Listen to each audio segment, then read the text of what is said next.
Andito tayo ngayon sa Bay Laguna. Isa sa aming mga kliyente ay nag-upgrade ng battery. Ang dati niyang battery ay isang 10 kWh, 200 Ah. Nagdagdag ng isa. So 20 kWh na yung capacity niya. Ang ginamit namin inverter ay 6 kW na lux power. Basta lux power, maaasahan mo talaga. Walang ka-problema. Suwabe. Ayan.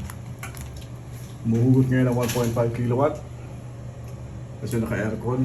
Nagsusupply pa rin ng solar. Pakunti. Alas 5:23 na ng hapon. Yan ang setup.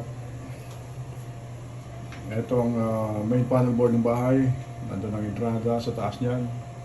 Nakakonekta yan. Buong bahay ay dinadrive itong ating inverter. So kung gusto nyo mag-inquire lang po kayo sa JFL Solar.